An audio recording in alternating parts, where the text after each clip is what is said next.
Baik, selamat pagi Pak Daniel dan teman-teman. Sebelum kita memulai pelajaran pada hari ini, ada baiknya kita mulai dengan doa. Doa dimulai.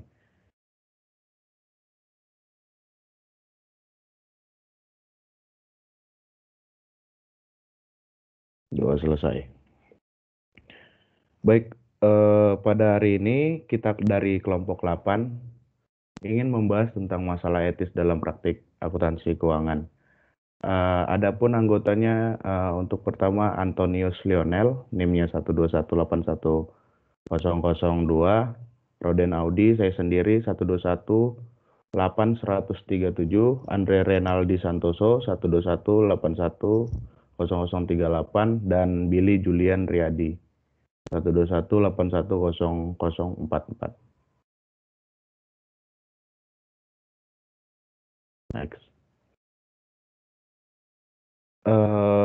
Pada hari ini untuk abstraknya, tujuan dari penulisan makalah ini untuk mengetahui keterkaitan antara akuntansi keuangan dengan permasalahannya yang berhubungan dengan kode etik seorang akuntan. Akuntan sendiri memiliki peran penting dalam melaporkan kondisi keuangan perusahaan tanpa ada manipulasi data. Namun dalam dunia nyata, praktik kerja akuntan sendiri sering terhambat oleh dilema akuntan atau hubungan istimewa, sehingga perlu ada upaya penegakan etika akuntan agar akuntan terhindar dari perilaku yang curang.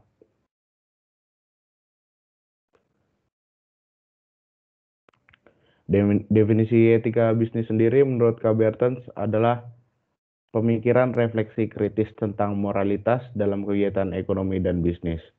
Menurut Ronald J. Ebert dan Ricky M. Griffin, etika bisnis adalah istilah yang sering digunakan untuk menunjukkan perilaku dari etika seseorang manajer atau karyawan di suatu organisasi.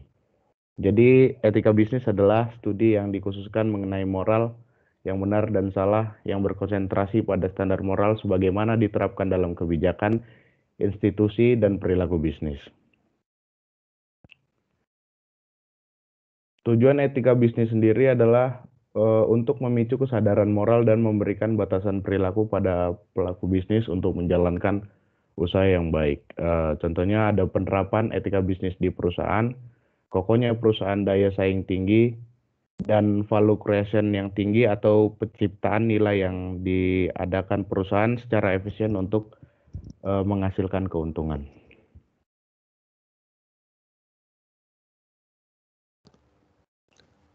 Selanjutnya adalah standar moral. Menurut Kamus Besar Bahasa Indonesia, moral diartikan sebagai akhlak, budi pekerti, atau susila. Pedoman moral mencakup norma-norma di masyarakat. Standar moral merupakan tolak ukur etika bisnis. Dimensi etis merupakan dasar kajian dalam pengambilan keputusan. Etika bisnis yang berfokus pada terapan daripada etika normatif. Dua prinsip yang dapat digunakan sebagai acuan dimensi etis menurut Novieman 2006 yaitu yang pertama, prinsip konsekuensialis, yaitu konsep etika yang berfokus pada konsekuensi pengambilan keputusan. Artinya adalah keputusan dinilai etis atau tidak berdasarkan konsekuensi keputusan tersebut. Yang kedua adalah prinsip non-konsekuensialis, yaitu terdiri dari rangkaian peraturan yang digunakan sebagai petunjuk atau panduan pengambilan keputusan etis dan berdasarkan alasan yang bukan akibat.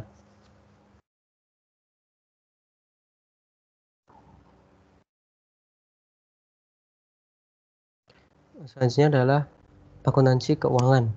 Yang pertama adalah definisi dari akuntansi keuangan, yaitu penyusunan hingga pelaporan keuangan perusahaan yang bermanfaat untuk pihak eksternal dan pihak internal perusahaan.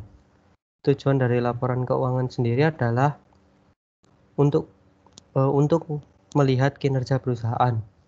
Dari akuntansi keuangan tujuannya adalah menghasilkan laporan keuangan yang digunakan pada pihak eksternal juga internal perusahaan.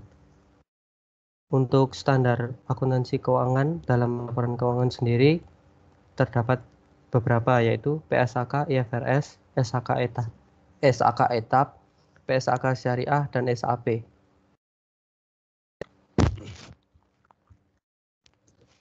Selanjutnya adalah kriteria standar perilaku akuntan. Yang pertama adalah harus berdasarkan etika profesi seorang akuntan. Kedua, punya komitmen yang tinggi dalam diri agar bisa menaati semua regulasi terkait profesi akuntansi. Yang terakhir adalah regulasi yang mengatur disebut kode etik.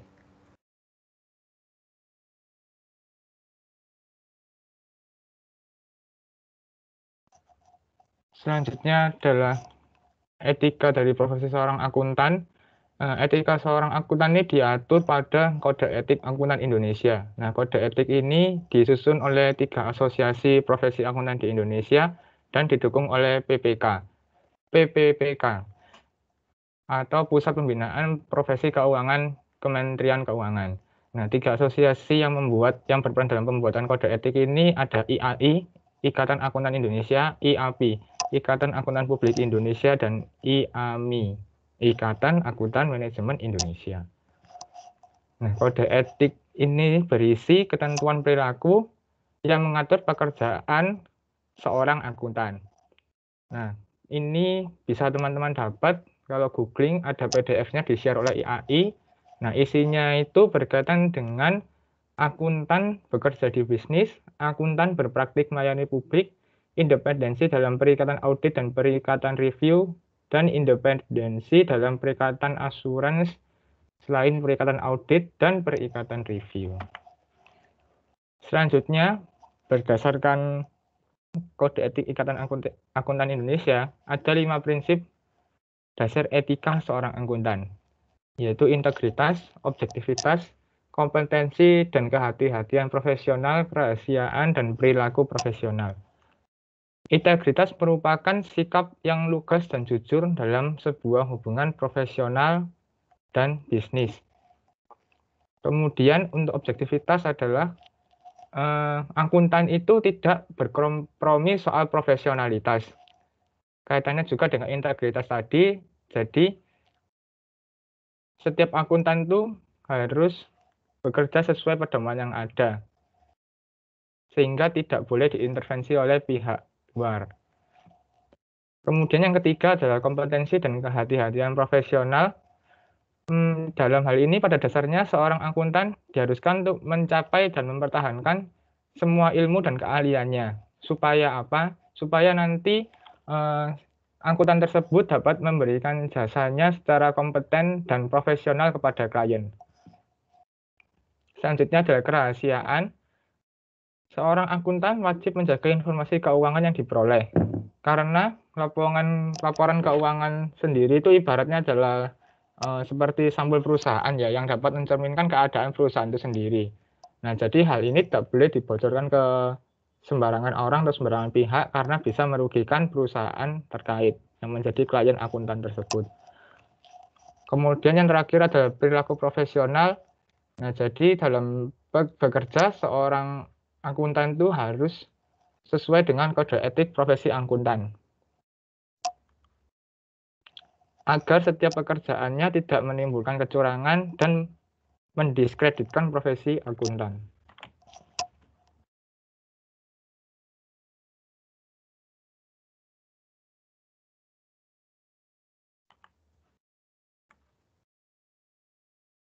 Ya, selanjutnya adalah upaya penegakan etika. Ada 2 bentuk upaya, yaitu dimulai dari diri setiap akuntan itu sendiri, juga dari lingkungan kerja akuntan yang mendukung. Artinya gimana? Kalau dari setiap diri akuntan sendiri itu, setiap akuntan itu harus punya tadi setidaknya paham bahwa akuntan ini adalah pekerjaan profesi, di mana pekerjaan profesi itu selalu punya kode etik. Sama seperti dokter, pekerjaan profesi punya kode etik. Jadi harus punya sikap profesional dan jujur. Kemudian seorang akuntan juga harus sadar bahwa pekerjaan ini berdampak bagi banyak orang. Sehingga ketika ia melakukan kecurangan, maka dampaknya nanti bila ketahuan atau sebagainya akan berpengaruh bagi perusahaan dan juga eksternal perusahaan. Kemudian yang kedua, lingkungan kerja perusahaan itu harus mendukung. Supaya apa? Hasil kerja seorang akuntan itu tidak diintervensi. Ada beberapa cara untuk mendukung lingkungan kerja yang mendukung, yaitu yang pertama, transparansi di lingkungan kerja. Artinya tidak ada hubungan istimewa antara pihak perusahaan yang mengintervensi seorang akuntan. Kemudian menerapkan budaya kerja yang tanggung jawab. Yang ketiga, mengelola SDM dengan baik. Dan pengukuran penilaian kinerja pegawai yang jelas.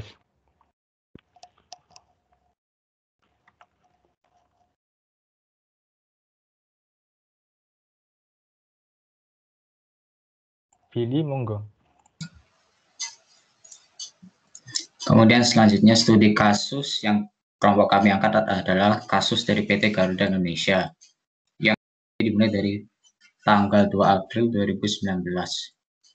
Pada tanggal tersebut, dalam laporan keuangan tahun 2018 PT Garuda Indonesia, perusahaan tersebut mencantumkan jika perusahaan Garuda Indonesia memperoleh laba bersih sebesar 809.000 US dollar. Tetapi laporan keuangan tersebut ditentang oleh dua komisaris PT Garuda Indonesia, yaitu adalah Hairal Tanjung dan Doni Oskaria. Jika laporan keuangan tersebut tidak memenuhi pernyataan standar akuntansi atau PSAK. Hal ini dikarenakan PT Garuda Indonesia memasukkan laba dari PT Mahata yang berutang kepada PT Garuda Indonesia terkait pemasangan WiFi. Kemudian ada kesalahan catat keuntungan pada PT Mahata Aero terhadap PT Garuda Indonesia. Kesalahan catat pada laba PT Garuda Indonesia tersebut ditemukan oleh kedua komisaris yang tadi, yaitu Hairal Tanjung dan Doni Oskaria. Beberapa poin penting yang mereka sampaikan adalah yang pertama, perjanjian Mahata ditandatangani pada tanggal 31 Oktober, tetapi tidak ada pembayaran oleh PT Mahata hingga akhir buku tahun 2018. Kemudian yang kedua, dalam perjanjian yang dibuat oleh PT Mahata tidak tercantum term of payment-nya dan masih belum ada negosiasi atau cara pembayaran. Kemudian ketiga, sampai saat ini masih belum ada jaminan pembayaran yang tidak dapat ditarik kembali seperti garansi bank atau instrumen keuangan yang setara dari pihak Mahata kepada PT Garuda Indonesia. Dan yang keempat adalah PT Mahata hanya memberikan surat pernyataan komitmen pembayaran kompensasi sesuai dengan paragraf terakhir halaman 1 dari surat PT Mahata tanggal 20 Maret 2019 yang berisi skema ketentuan pembayaran ini tetap akan tunduk pada ketentuan-ketentuan yang tercantum dalam perjanjian. Ketentuan dan skema pembayaran sebagaimana yang disampaikan dalam surat ini dan di dalam perjanjian dapat berubah dengan mengacu pada kemampuan finansial Mahata. Kemudian dari OJK sendiri melakukan investigasi dan menemukan salah saji terkait pendapatan PT Garuda Indonesia tersebut. Salah saji tersebut adalah dalam investigasi OJK terdapat beberapa poin yang dilanggar oleh PT Garuda Indonesia. Poin-poin tersebut antara lain PT Garuda Indonesia melanggar pasal 69 Undang-Undang Nomor 8 Tahun 1995 tentang pasar modal, Undang-Undang Pasar Modal, Peraturan Bapepam dan LK Nomor 8.G.7 tentang penyajian dan pengungkapan laporan keuangan emiten dan perusahaan publik. Kemudian interpretasi standar akuntansi atau ISAK Nomor 8 tentang penentuan apakah suatu perjanjian mengandung sewa dan pernyataan standar akuntansi keuangan atau PSAK Nomor 30 tentang sewa. Hal ini dikarenakan pengakuan penghasilan atas pemasangan WiFi oleh PT Mahata Aero Teknologi tersebut seharusnya dimasukkan ke dalam pendapatan sewa, tidak dimasukkan ke dalam penghasilan lain-lain dari OJK sendiri yang menyatakan tersebut. Mengapa dimasukkan ke dalam penghasilan sewa? Kompensasi dari Mahata belum dapat diakui sebagai pendapatan pada tahun 2018. Hal ini karena pembayaran dari pemasangan WiFi tersebut memiliki jangka waktu kontrak selama 15 tahun. Jika dicermati perjanjian tersebut dapat dilihat juga sebagai perjanjian sewa antara Garuda sebagai pemberi sewa dan PT Mahata sebagai penyewa. Dalam hal ini transaksi yang dilakukan adalah menyewakan ruang usaha dari PT Garuda Indonesia terhadap PT Mahata sendiri. Kemudian OJK menyimpulkan bahwa auditing pada PT Garuda Indonesia tidak sesuai dengan SAK. Dan menurut Kementerian Sekretaris Jenderal Kementerian Keuangan, terdapat 3 poin kelalaian dalam proses audit laporan keuangan Garuda Indonesia, antara lain. Yang pertama, akuntan publik terkait, yaitu Kastner Simarupea, tidak secara tepat menilai jenis transaksi untuk kegiatan perlakuan akuntansi pengakuan terhadap pendapatan piutang dan pendapatan lain-lain. Hal ini dikarenakan akuntan publik terkait mengakui pendapatan piutang yang sebenarnya belum diterima secara nominal. Kemudian yang kedua, akuntan publik tidak mendapatkan bukti-bukti yang cukup untuk menilai perlakuan akuntansi sesuai dengan jenis perjanjian transaksi dengan PT Mahata. Kemudian yang ketiga, akuntan publik tidak mempertimbangkan fakta-fakta setelah tanggal laporan keuangan sebagai dasar perlakuan akuntansi. Kemudian dari perusahaan Garuda Indonesia sendiri mengakui melalui bagian manajemen perusahaan jika perusahaan tidak melakukan audit ulang.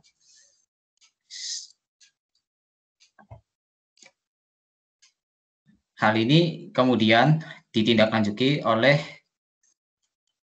OJK pada tanggal 29 Juni 2019 bersamaan dengan BI dan Kementerian Keuangan dengan menjatuhkan sanksi. Sanksi-sanksi tersebut dijatuhkan kepada perusahaan Garuda Indonesia sendiri, kemudian kantor akuntan publik Kastner Simarupea, Kastner Tanu Brata dan kawan-kawan. Sanksi-sanksi tersebut antara lain adalah auditor. Yang pertama, auditor dari KAP tersebut yang terkait itu diberikan sanksi berupa pembekuan izin audit selama 12 bulan atau 1 tahun oleh Kementerian Keuangan. Kemudian yang kedua, jajaran direksi dari komisaris beserta dari perusahaan PT Garuda Indonesia sendiri mendapatkan sanksi denda, yaitu senilai 100 juta rupiah oleh OJK. Dan yang ketiga adalah pemberian sanksi denda senilai 250 juta oleh BI. Next. Kemudian pembahasan studi kasus dari PT Garuda Indonesia. Yang pertama, ada kesalahan input piutang berakibat pada pendapatan laporan dalam laporan keuangan tahunan. Laporan keuangan tahunan. Nah, jika dilihat dari PT Garuda Indonesia, itu disinyalir juga ingin melakukan window dressing.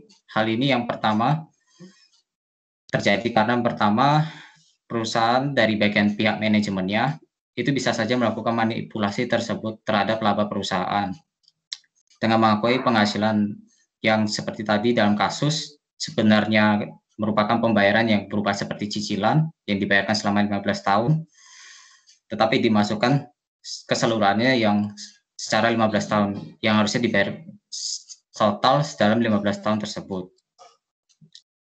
Manipulasi ini kemudian akan memberikan hasil laba tahunan yang lebih besar, yang kemudian akan digunakan oleh bagian manajemen untuk memperoleh keuntungan oleh pihak manajemen tersendiri.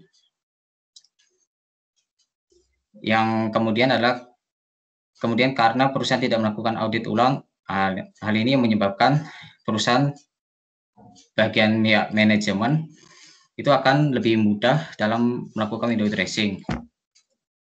Kemudian beberapa tindakan yang tidak sesuai dengan kode etik yang dilakukan oleh PT Garuda Indonesia, antara lain perusahaan tidak menjalankan kompetensi dan kehati-hatian secara profesional, kemudian kantor akuntan publik tidak profesional dalam melakukan audit, dan yang ketiga penyajian laporan keuangan tidak sesuai dengan SAK yang berlaku.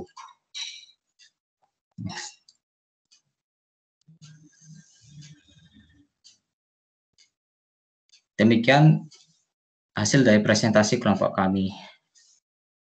Pertanyaan akan kami buka 2 sesi, yaitu dengan 4 sesi bukan. Nah, dibuka 2 sesi dulu, masing-masing 3 pertanyaan. 4. Nanti kalau ada 4. sisa waktu bisa ditambahi. 4 pertanyaan bermisah. Oh ya, 4 pertanyaan. Iya. Silakan, yang pertama adalah Sylvia Rohmatun Nisa. Baik, terima kasih. Saya Sylvia dengan NIM belakang 32. Saya ingin Oke. bertanya, tadi kan disebutkan bahwa upaya untuk menegakkan etika itu adanya transparansi. Nah, tapi dalam kehidupan sehari-hari kan di perusahaan besar-besar itu transparansi itu masih belum dinilai efektif gitu. Nah, menurut kelompok bagaimana? Apakah hal itu berarti etika akuntan di perusahaan tersebut rendah? Terima kasih. Oke, terima kasih Sylvie. Sorry. Bisa diulangi pertanyaan ini, tapi jangan cepat-cepat. Oh ya, jadi intinya transparansi di perusahaan besar itu kan masih belum dilakukan secara efektif. Kan pastinya ada atasan yang tidak transparan gitu. Nah, menurut kelompok, apakah hal tersebut juga menyebabkan etika di perusahaan tersebut rendah? Terima kasih.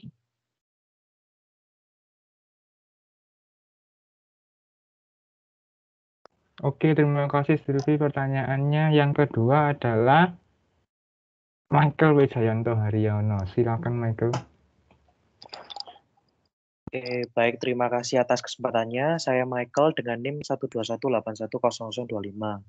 Jadi pertanyaan saya adalah, tadi kan sudah disebutkan bahwa ada prinsip etika untuk akuntan secara umum. Nah, kira-kira ada nggak prinsip etika khusus untuk akuntan keuangan? Dan bila ada, mungkin bisa disebutkan. Terima kasih.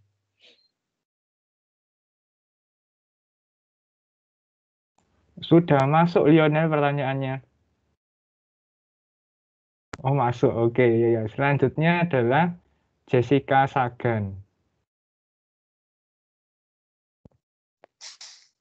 Iya, terima kasih. Saya Jessica, NIM 121810018.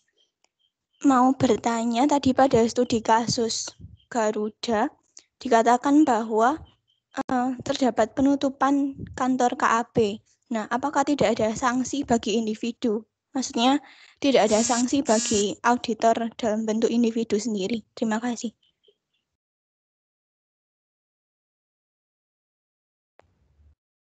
Oke, masuk Lionel. Jempol mana? Oh iya. Selanjutnya Aziza, silakan. Baik, perkenalkan nama saya Azia Istifarobani dengan 12/18/1003. Saya mau tanya, kan kalau di IA itu kan ada kode etik atau prinsip yang ditentukan. Nah, menurut kelompok apa saja sih prinsip atau kode etik tersebut? Terima kasih. Baik teman-teman, terima kasih untuk sesi yang pertama. Ditutup dulu karena sudah 4 pertanyaan. Kelompok akan berdiskusi terlebih dahulu.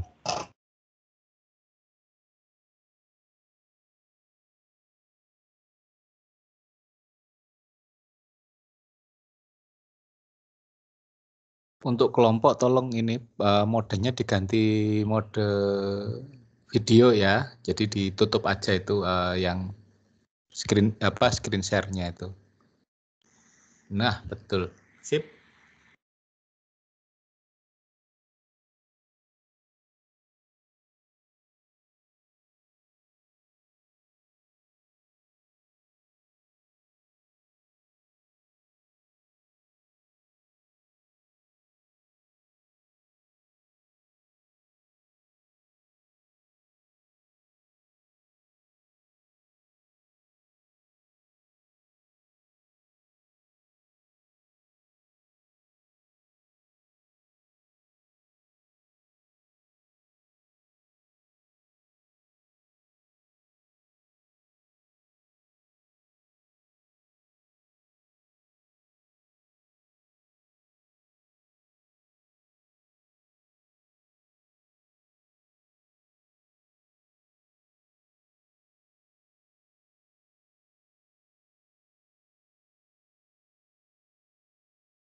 Ya, mohon maaf sebelumnya buat Saudari Aziza. Apa bisa mengulangi pertanyaannya yang tadi? Terima kasih.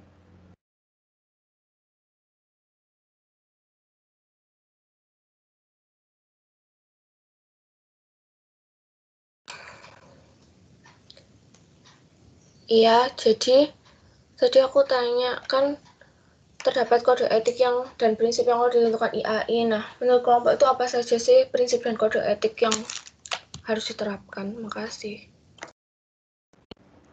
Ya, makasih Saudari Aziza.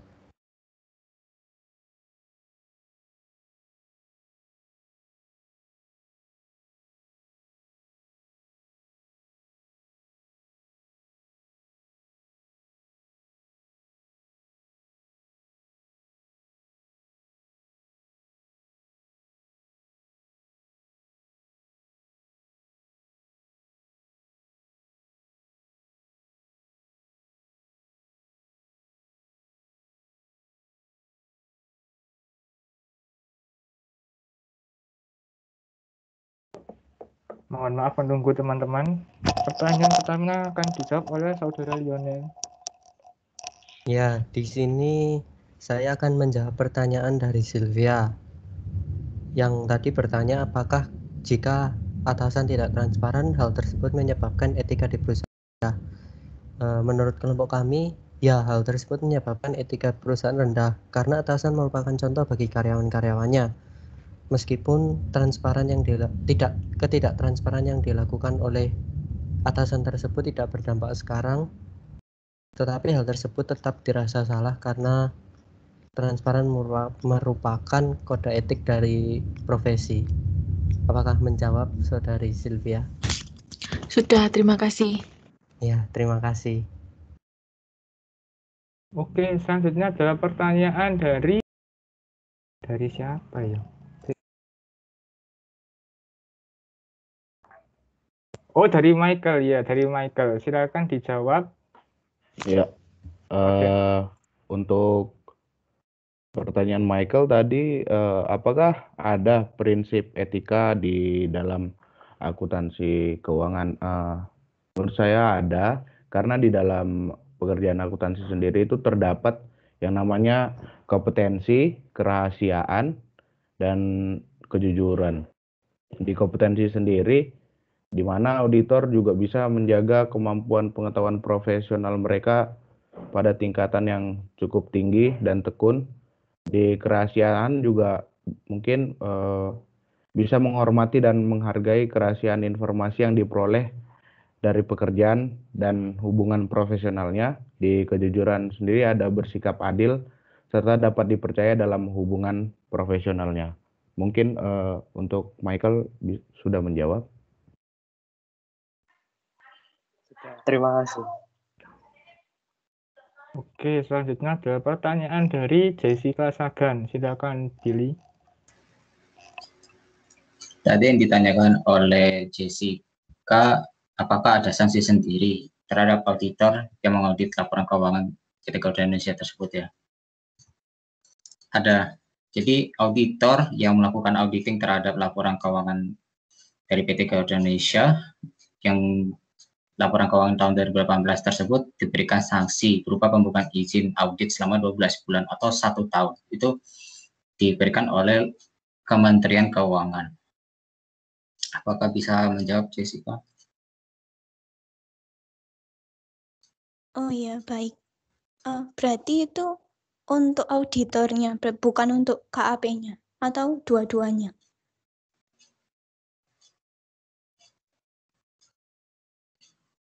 Itu diberlakukannya untuk auditor yang melakukan audit terhadap laporan keuangan tersebut sendiri. Untuk KAP-nya sendiri ada tindakan hukum lainnya sebenarnya. Oh iya, baik. Terima kasih. Oke, selanjutnya adalah pertanyaan Aziza. Ada kode etik yang ditentukan oleh IAI. Menurut kelompok, kode etik apa yang harus diterapkan? Nah, pertanyaannya akan saya jawab. Untuk kode etik yang harus diterapkan sendiri sesuai tadi kode etik keluaran Ikatan Akuntan Indonesia itu tetap ada 5. Yang pertama itu integritas, objektivitas, kompetensi dan kehati-hatian profesional, kerahasiaan, dan perilaku profesional. Ini sudah prinsip dasar yang menjadi pedoman etika seorang akuntan. Begitu, Aziza. Menjawab? Apakah menjawab? Iya, terima kasih. Oh iya, terima kasih. Ya, selanjutnya adalah sesi kedua. Pertanyaan diberikan pada Evelyn Larissa. Silakan Evelyn Larissa. Terima kasih kelompok.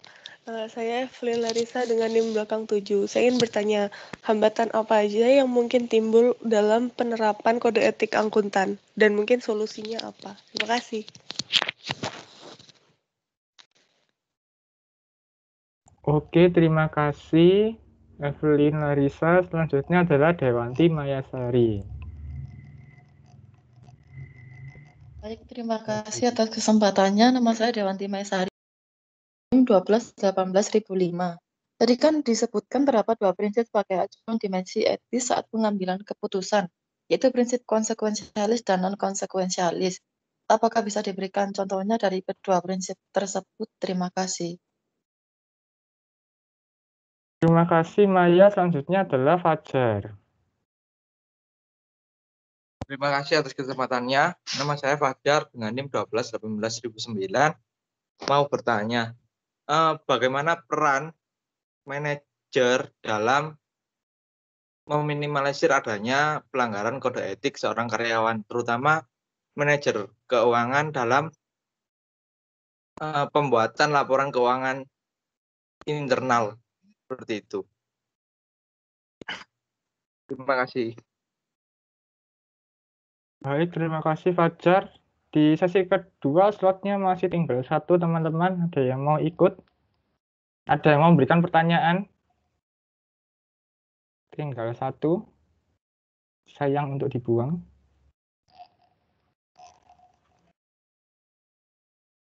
Tidak ada, tidak ada, tidak ada. Ya, sebenarnya tidak ada. Baik, akan kelompok diskusikan terlebih dahulu. Mohon untuk ditunggu sebentar.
Oke, terima kasih teman-teman dan Pak Dan sudah menunggu.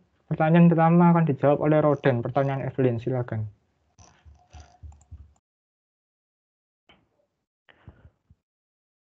Baik, untuk pertanyaannya Evelyn tadi, hambatan apa yang timbul dalam penegakan kode etik akuntan?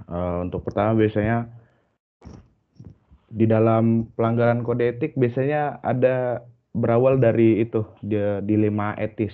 Dilema etis itu sering muncul yang kaitannya itu nggak jauh-jauh tuh biasanya dari penerimaan perikatan. Biasanya itu klien versus klien profesional gitu. Terus ada imbalan jasa profesional.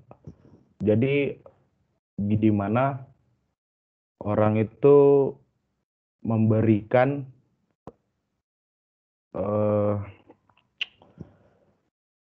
anggaran yang lebih lah terhadap seorang jasa profesional. Ada juga independensi. Independensi itu contoh kecilnya itu ya kayak tidak memihak atau berpihak kepada yang lain dan bebas dari pengaruh. Jadi tipe orang yang individualis gitu loh. Jadi merdeka sendiri, tidak melihat keadaan sosial di sekitar.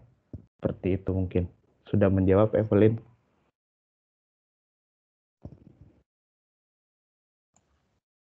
Sudah, terima kasih kelompok. Oke, sama-sama Evelyn. Selanjutnya adalah pertanyaan dari Maya. Bukan. Oh iya, Maya. Contoh konsekuensialis dan non-konsekuensialis. Silakan dijawab, Lionel. Ya, untuk pertama saya akan menjawab contoh dari konsekuensialis. Konsekuensialis ini sendiri kan keputusan yang didasarkan pada konsekuensi. Untuk contoh sehari-harinya bisa dikatakan seperti ini. Jika saya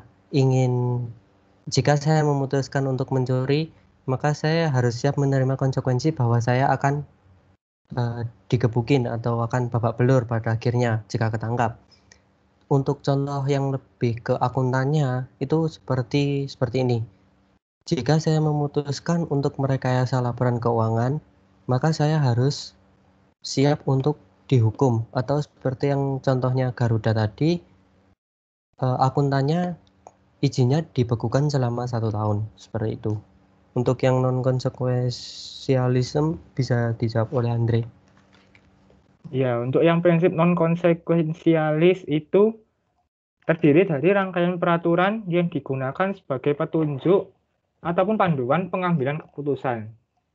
Ya, petunjuk atau panduan pengambilan keputusan dan berdasarkan alasan bukan akibat atau bukan berdasarkan konsekuensi. Nah, itu biasanya ada 2 hal yang dipertimbangkan, yaitu prinsip hak dan prinsip keadilan. Prinsip hak ini yang pertama, ya keputusan itu harus menjamin hak asasi manusia. Kemudian untuk prinsip keadilan juga harus sifatnya itu adil, tidak boleh menguntungkan salah satu atau merugikan salah satu pihak, jadi harus sama-sama rata begitu. Ya, Maya menjawab. Baik, terima kasih. Oke, yang terakhir adalah pertanyaan Fajar yang akan dijawab oleh Billy. Silakan.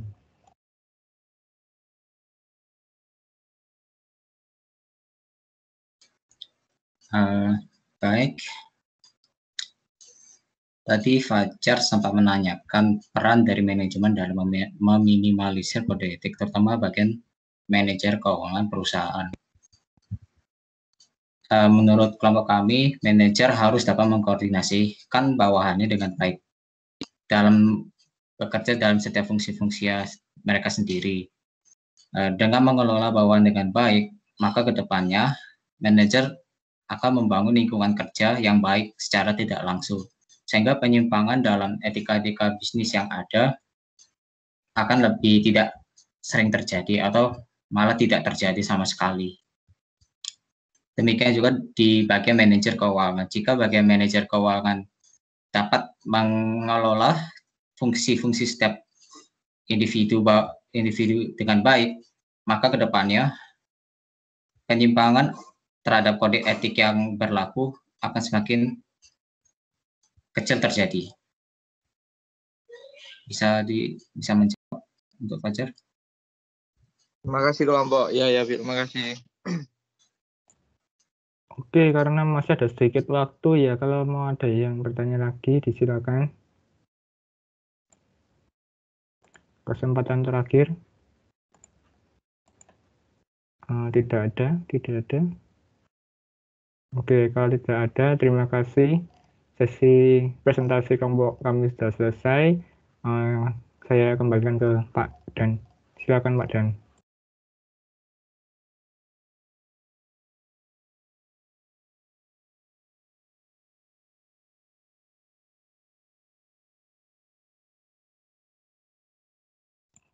Kepada Pak Dan, disilakan.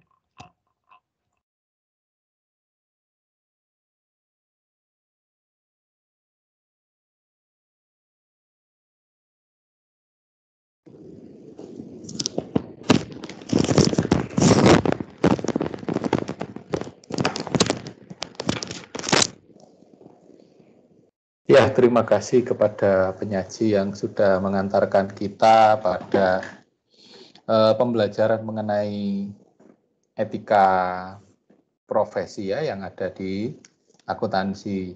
Dan oleh kelompok ini sudah dijelaskan dengan relatif lengkap sih sebenarnya, tapi memang masih secara umum dan memang tidak kemudian menjelaskan secara lebih detail pada masing-masing kode etik profesi.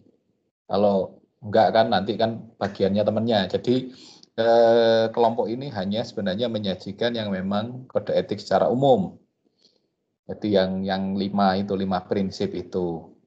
Dan kemudian nanti setelah ini kita akan belajar di masing-masing profesi ya. Untuk auditor, untuk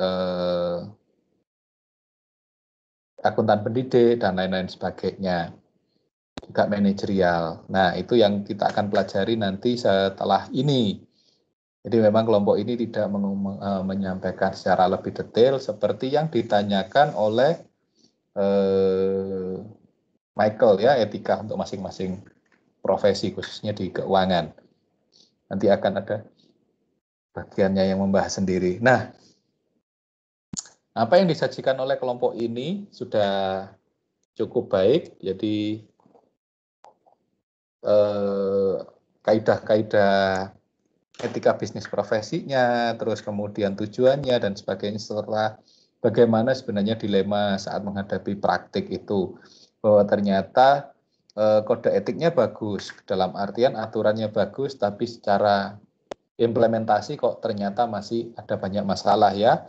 Salah satunya yang dicontohkan oleh Billy tadi, bahkan segede Garuda itu sampai tetap aja ada indikasi melakukan fraud gitu ya.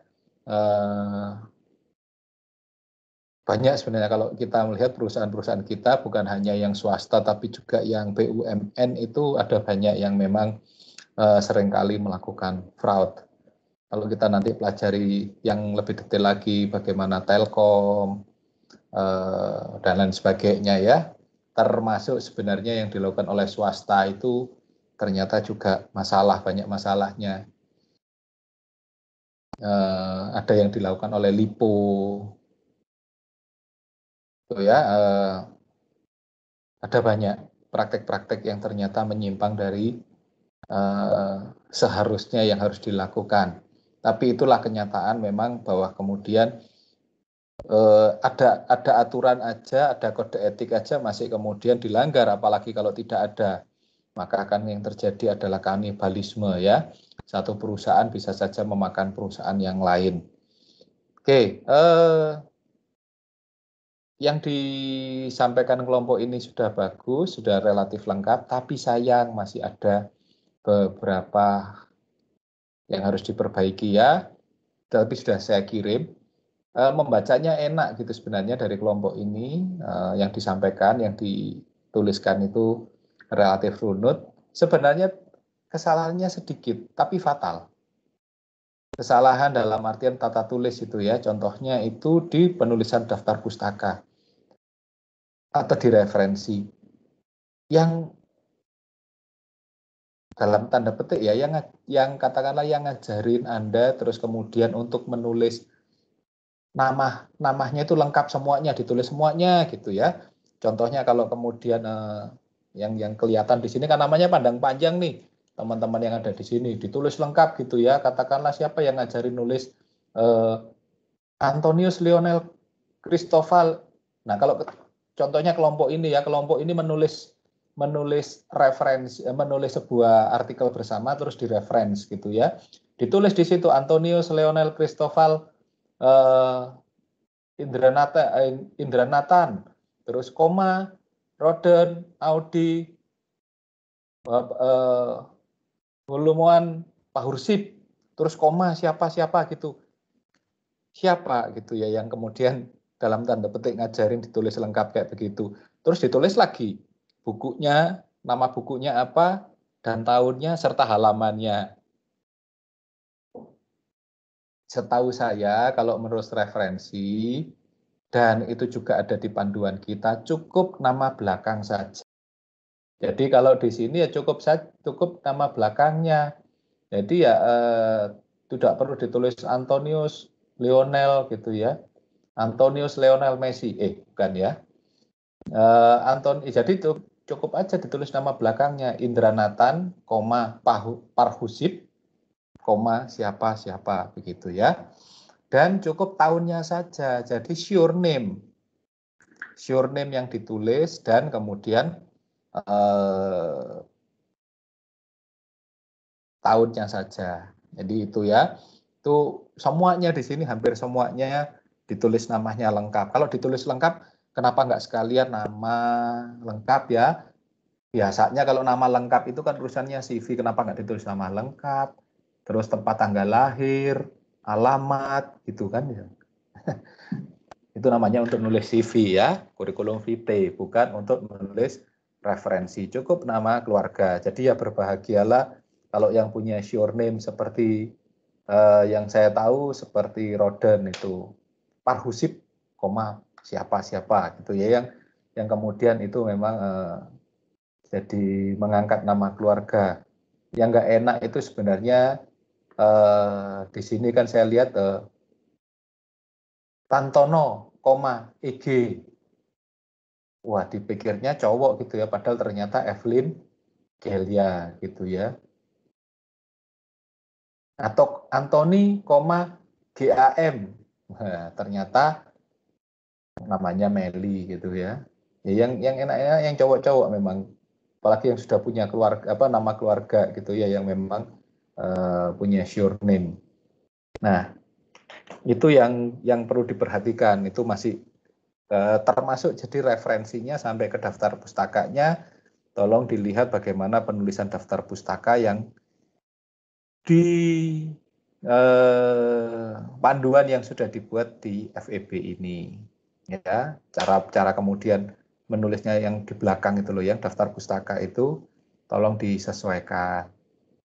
Nah, itu diperbaiki semuanya ya. Itu aja sih yang salah fatal. Yang lainnya sih nggak ada salah yang signifikan. Penulisannya sudah bagus, sayang referensinya mengganggu karena salah dan setahu saya mau pakai EPA, mau pakai Harvard Style, mau pakai yang lain ya, mau pakai Cambridge, itu kok salah semua. Waduh, gambarnya Lionel bagus, belakangnya pizza ini kayaknya muncul.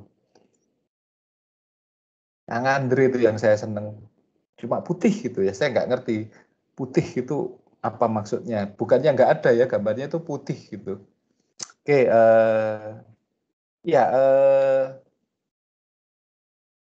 yang lain lagi. Nah, di SAK di situ disebutkan bahwa SAK ada 4 ya, ada SAK umum atau IFRS, etap, SAK syariah, dan SAP. Yang menjadi pertanyaan saya, pernah baca SAK EMKM?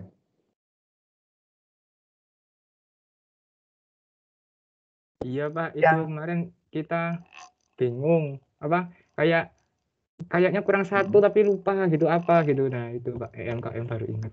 Nah itu EMKM. SAK EMKM itu sudah disahkan di pertengahan tahun 2008 dan dipakai sejak tahun 2018 baru dipakai 2019. Artinya itu sudah sah dipakai ya. Saat Anda presentasi kan di 2020 mestinya SAK itu sudah ada dimasukkan ya, ditambahkan itu nanti. Jadi bukan 4 tapi 5 SAK. Dan SAK EMKM itu nanti kemudian dijelaskan sedikit ya, ditambahkan itu. Yang lain-lain sih nggak ada masalah.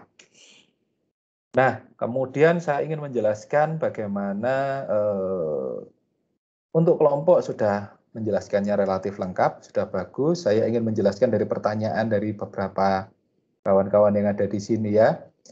Khususnya saya menjawab, Michael tadi kan sudah dijawab ya. Nanti ya Michael ada lagi SAK masing-masing. Oke, ini pertanyaan dari Silvi. Silvi nanyain tadi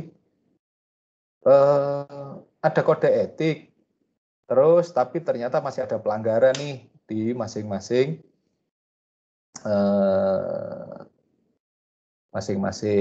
lembaga itu ada aja yang kemudian pimpinannya itu tidak melakukannya dengan baik gitu ya. Juga sebenarnya yang ditanyakan Aziza sih sebenarnya prinsip-prinsip kode etik tadi kan sudah dijawab ya oleh kelompok ini, ada 5 prinsip itu.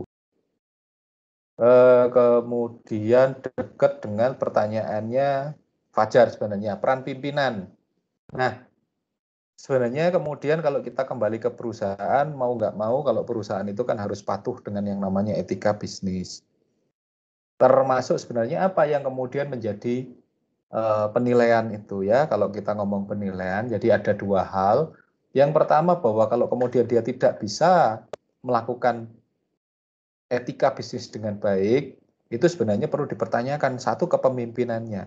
Benar nggak dia memang pemimpin yang baik? Karena begini, beda gitu ya. Kalau kepemimpinan itu adalah sikap bagaimana menjadi pemimpin. Nah, terus kemudian sebagai pimpinan dan ada pemimpin gitu, ada pemimpin. Nah, kalau pemimpin ini adalah sandangan gitu ya, sifat yang harus dia, kalau namanya pemimpin dia menyandang bukan hanya nama pemimpin, bukan hanya manajer, tapi sebenarnya di dalamnya juga ada memberikan contoh, harus bisa menjadi teladan dan bisa memberi sesuatu yang baik pada bawahannya atau organisasinya. Nah, pertanyaannya, kalau kemudian dia menjadi contoh yang tidak baik, dengan kemudian dia berperilaku buruk, dengan dia melakukan melanggar etika, kan bisa dipertanyakan loh, bagaimana dengan kepemimpinannya?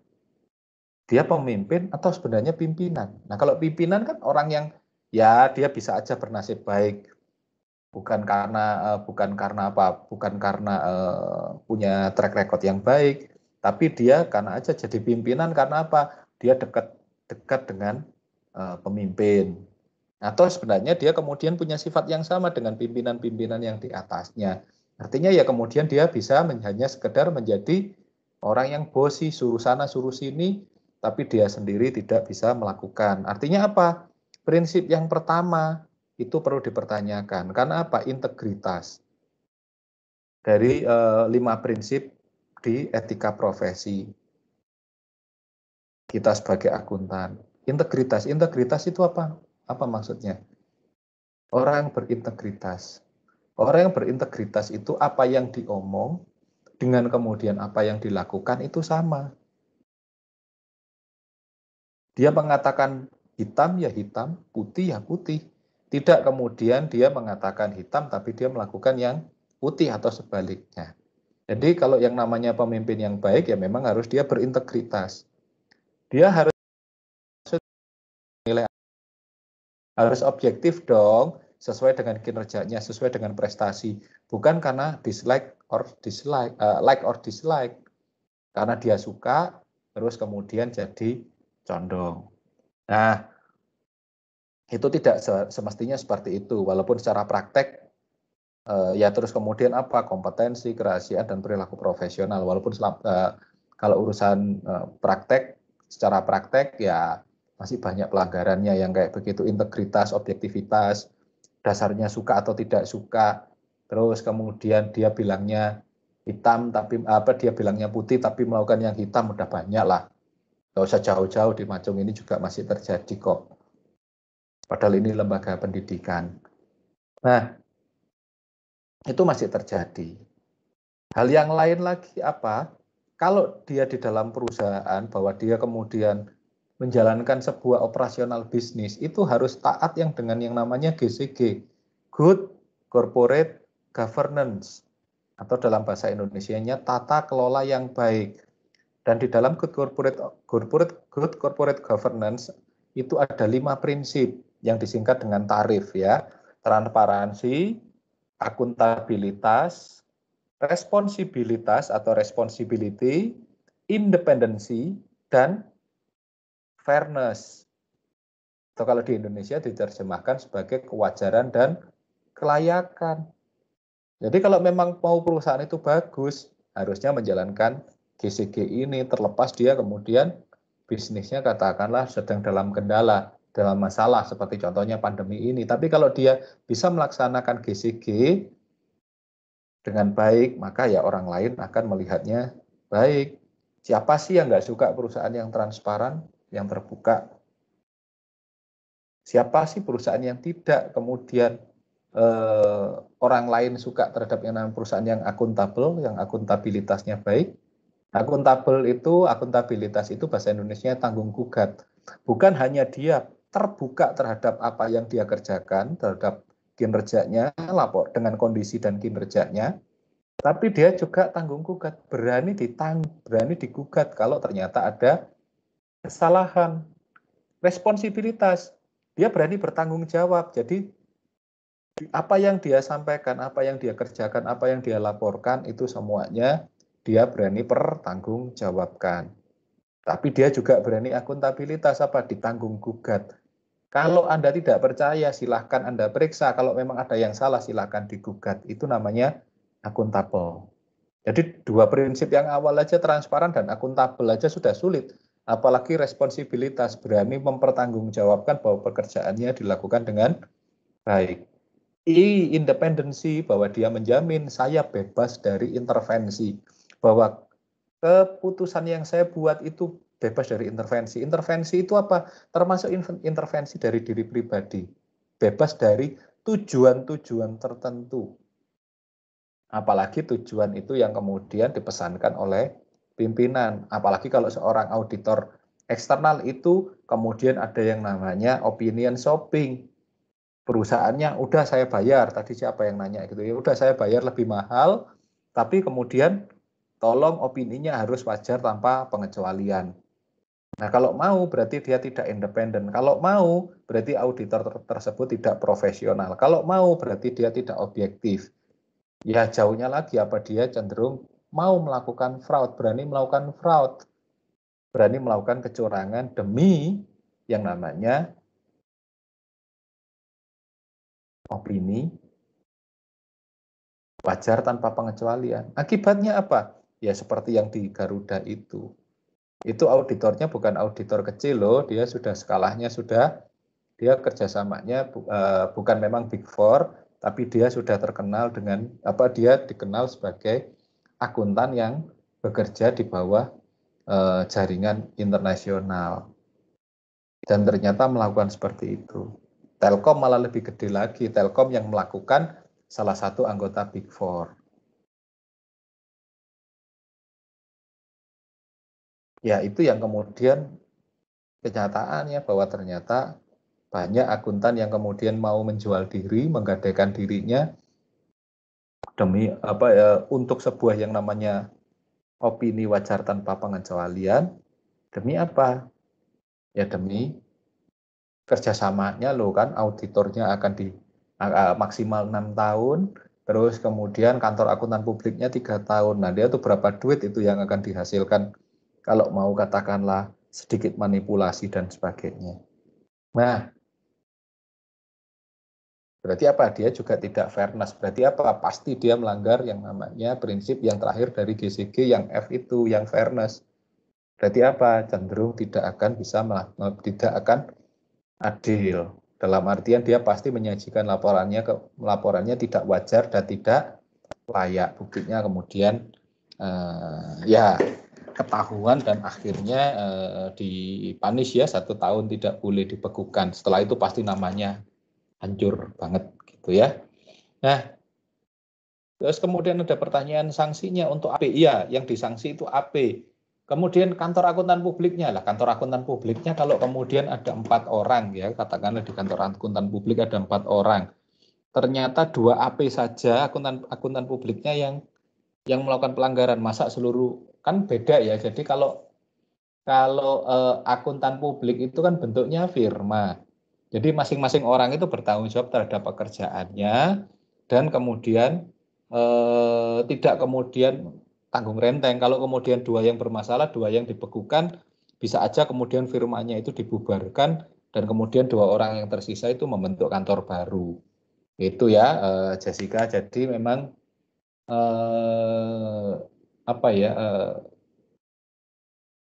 hukumannya itu langsung pada AP-nya. Dan lagi kan sangat sulit, akuntan publik itu kan katakanlah ada yang di Jakarta, yang di pusat, kemudian ada yang kalau ingin besar gitu kan, ada kemudian yang di Semarang, di Surabaya, dan di Malang.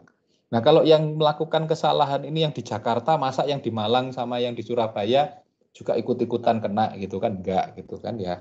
Jadi KAP-nya memang dalam tanda petik yang dibekukan itu izinnya adalah AP-nya, KAP-nya kemudian memang harus ikut pembinaan. Kalau enggak mereka membubarkan diri, terus kemudian membentuk firma baru.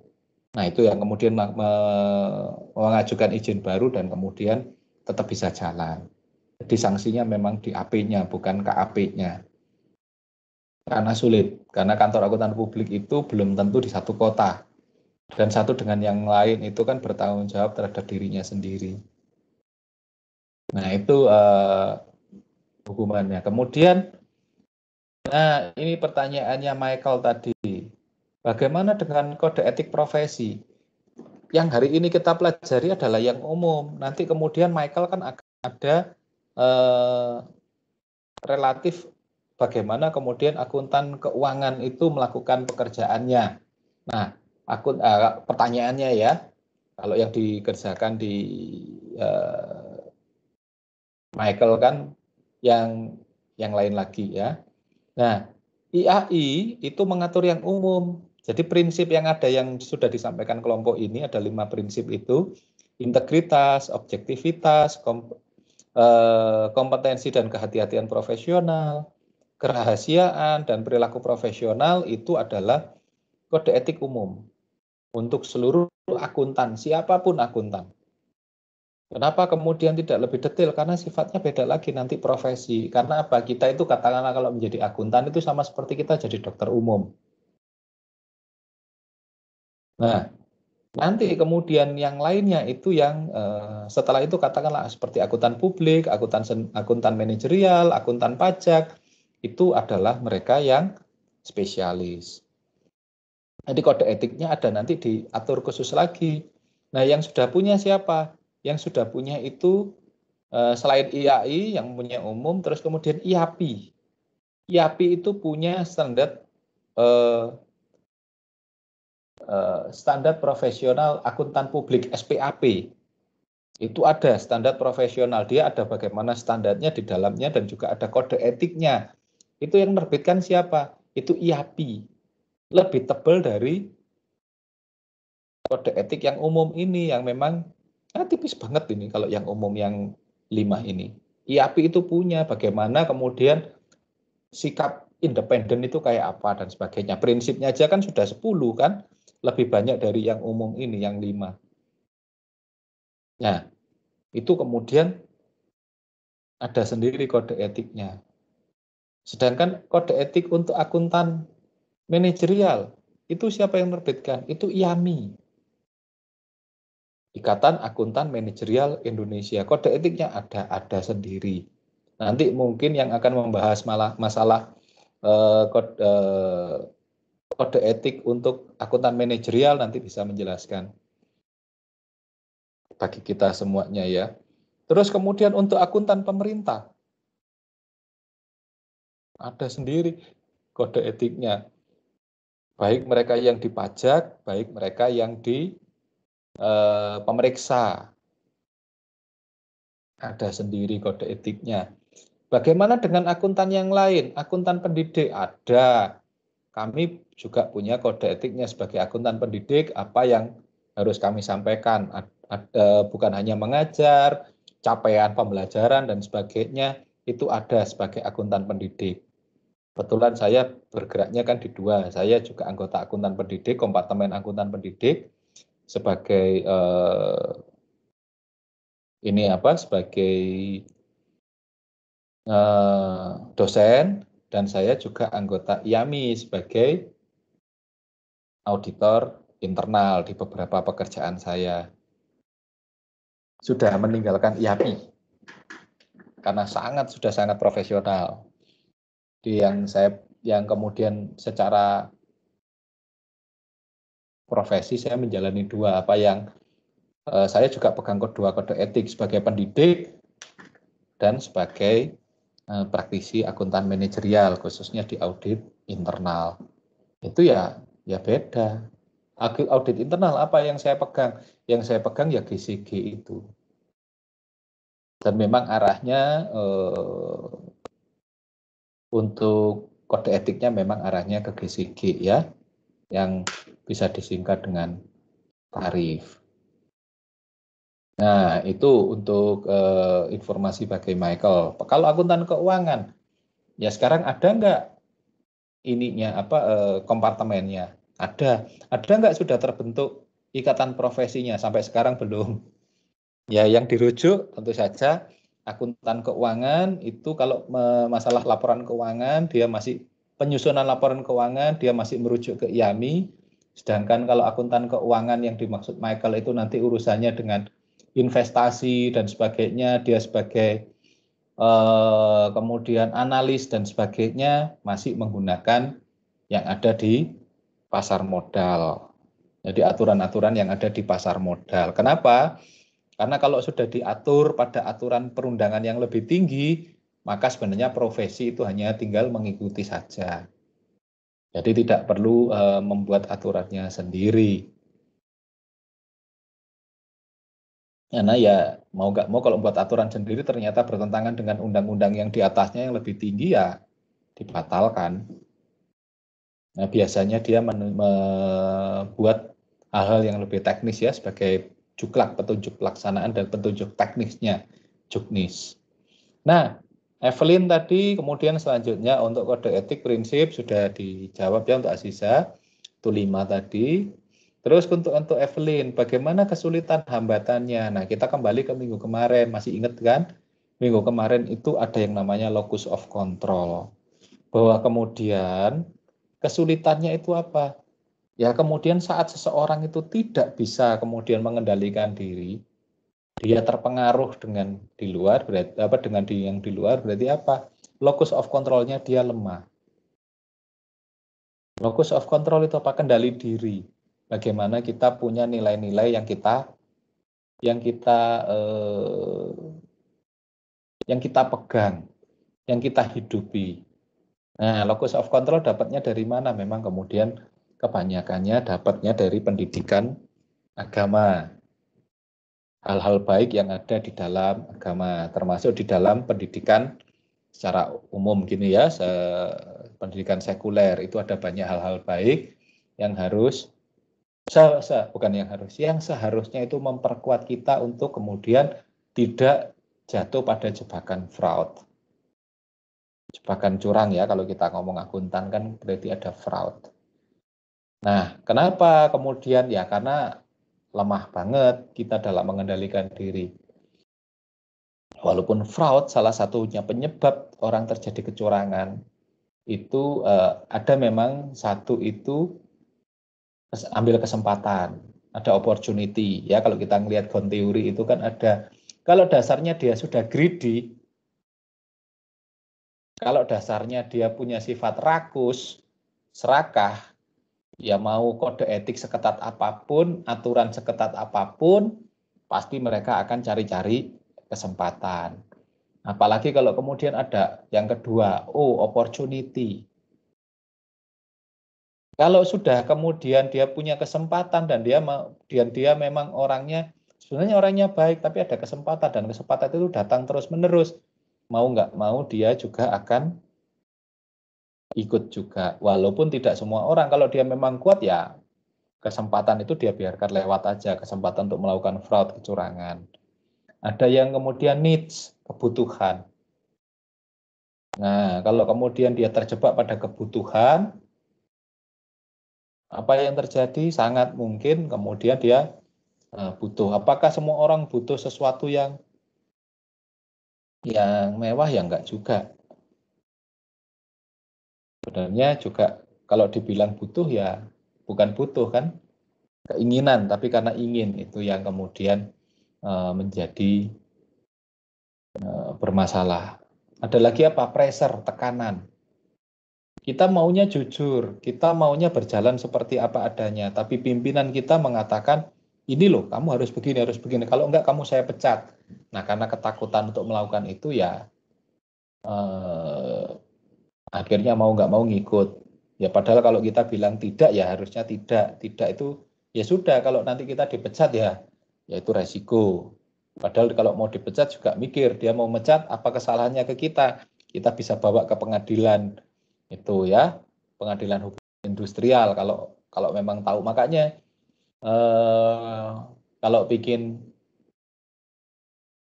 menjadi pekerja yang aman ya harus tahu undang-undang ketenagakerjaan juga. Nggak akan kok atasan gitu kita bisa mecat seenaknya, kan harus ada SP1, SP2, SP3.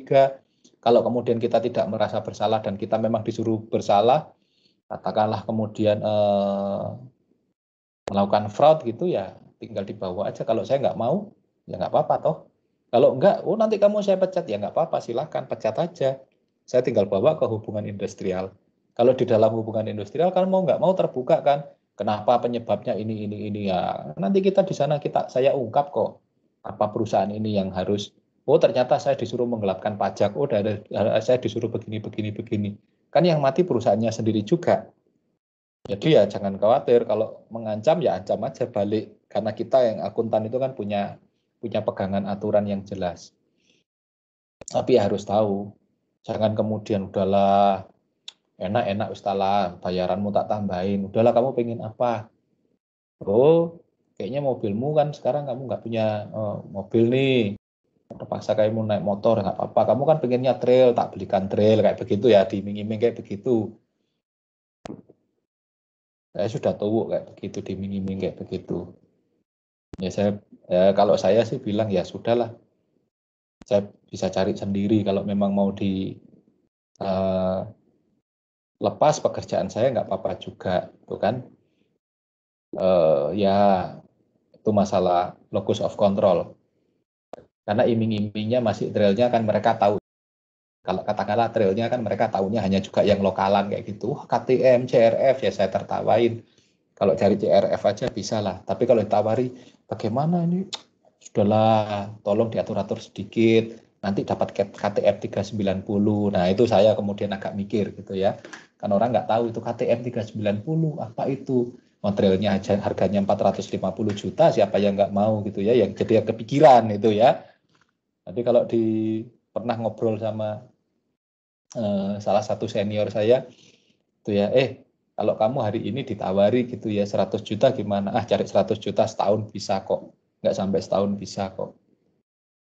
Kalau 200 juta enggak lah. Kalau 1 miliar masih mikir. Kalau 10 miliar gimana? Kalau 10 miliar sudah peteng-petengan saya tutup mata, saya bisa lakukan fraud itu ya. Ya artinya bahwa kemudian ada batasnya, locus of control. Tapi ya ternyata sampai hari ini tidak ada klien saya yang menawari sampai duit segitu gedenya ya. Ya hanya beberapa puluh gitu ya, sampai beberapa puluh saja, tidak ada yang kemudian ratusan. Kalau ratusan miliar mungkin kepikiran, apalagi miliar. Ya ada batas kemampuannya, saya mengakui saya ada batas kemampuan untuk menahan diri. Tapi bahwa untuk hal-hal yang kecil-kecil ya locus of control itu saya masih sementara hari ini sampai hari ini masih bisa tahan lah. Nah itu yang menjadi kekuatan bagi kita untuk tidak melakukan fraud atau tidak kemudian mengikuti apa kata klien. locus of control, ya, kendali diri. Nah, konsekuensialis tadi sudah dijawab. Nah, apa yang disampaikan oleh Fajar. Nah, di dalam perusahaan itu apa sih, khususnya peran pimpinan yang bisa menjamin?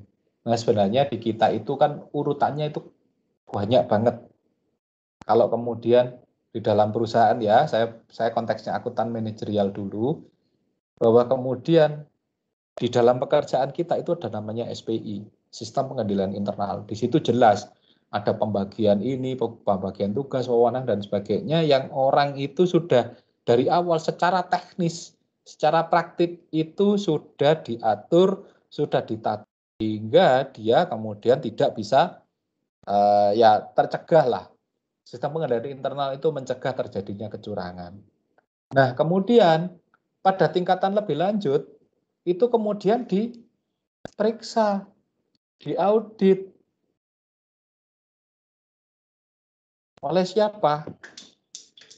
Oleh yang namanya auditor internal. Yang di dalam dulu SPI, sudah kerjanya sudah bagus, itu masih kemudian oleh bagian auditor internal, itu diyakinkan lagi bahwa kerjaannya juga bagus, bahwa prosesnya benar dan sebagainya. Terus kemudian kalau ada penyimpangan yang lebih jauh yang tidak diketemukan di SPI, itu diberi rekomendasi oleh auditor internal. Jadi tim SPI itu adalah tim yang memeriksa di dalam.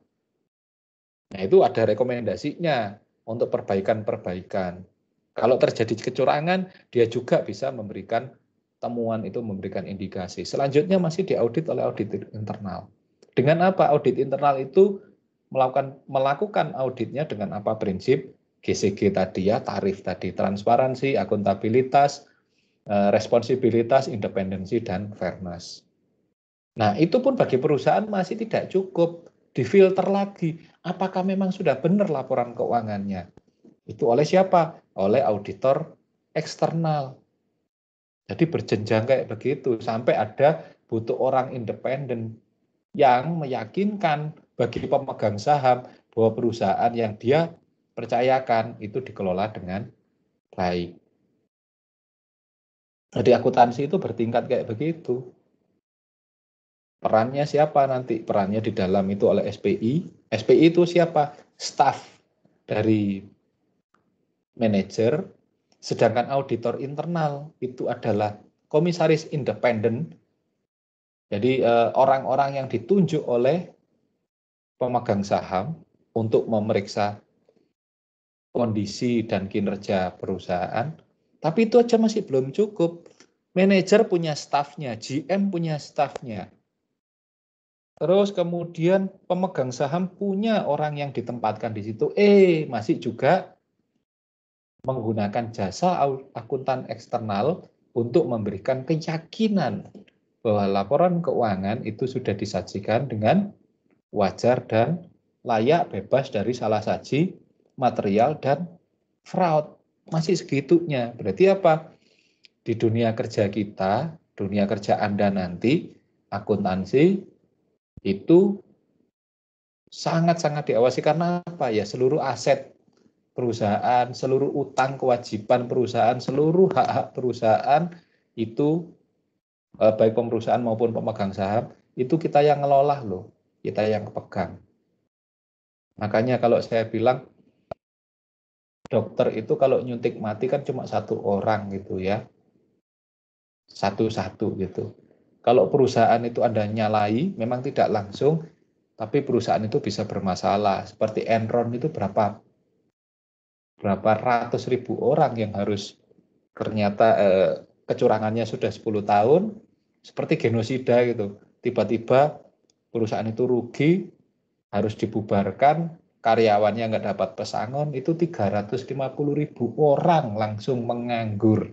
Kalau satu orang katakanlah keluarga minimal punya anak 2 aja, kalikan 4, berarti berapa juta. Jadi akuntan itu kalau salah bekerja, Anda salah dalam menganalisis, Anda memang dengan sengaja melakukan fraud, Anda dengan sengaja membunuh berapa ratus orang yang terlibat dalam perusahaan Anda. Jadi ya kita bisa menjadi sekejap Hitler karena kita bisa melakukan genosida atau sama seperti Westerling. Jadi ya akuntan itu memang tidak secara langsung melakukan pembunuhannya, tapi bisa juga berakibat pembunuhan massal. Itu ya, itu yang bisa saya sampaikan mengenai kode etik untuk akuntan secara umum. Dan setelah ini kita akan masuk ke akuntan-akuntan secara masing-masing profesi ya. Oke, sebelum saya akhiri dan saya tutup, mungkin ada pertanyaan dari kawan-kawan yang lain, dari siapapun. Tapi pesan untuk kelompok ini tolong diperbaiki ya, masukan dari saya terkait dengan referensi, itu aja sih, dan tambahan EMKM. Yang lainnya very good, bagus sekali, sudah disajikan dengan bagus. Ada yang mau nanya atau ada yang bertanya tentang hal-hal yang lain?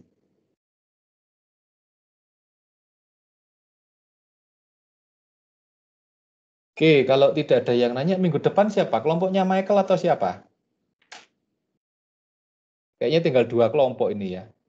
Iya, Pak. Kelompok saya, Pak. Michael ya, minggu depan tentang Iya, Pak. akuntan? Tentang akuntansi manajemen, Pak. Akuntansi manajemen, nanti yang di bawah IAMI ya, setelah itu nanti akuntan publik ya. Oke, keuangan masuk di IAMI, itu ada sebagian yang di keuangan, karena keuangan belum punya profesinya, Michael. Jadi belum punya asosiasinya. Iya, Pak. Jadi masih banyak yang ngikut aturan-aturan yang ada di pasar modal. Kalau dia sebagai, katakanlah sebagai analis, tetap ikut di pasar modal. Kalau dia sebagai broker, dia ikut yang di pasar modal. Jadi masih belum punya sendiri ikatan akuntan keuangan. Nggak bisa seperti itu, karena akuntan keuangan itu kan dia ambil dari mana-mana gitu kan. Terlibatnya di banyak hal sebenarnya. Jadi nyambung dari mana-mana. Beda dengan akuntan publik, akuntan manajerial yang sudah jelas ya, akuntan pemerintahan maupun akuntan pendidik. Oke. Kalau tidak ada yang lain lagi, saya terima kasih untuk penyaji dan semua yang menanggapinya. Tinggal diperbaiki dan juga rekaman ini dipublikasikan juga. Oke, kalau tidak ada yang lain lagi, kita akhiri dan kita tutup. Mari kita berdoa menurut iman kepercayaan masing-masing. Berdoa dipersilahkan.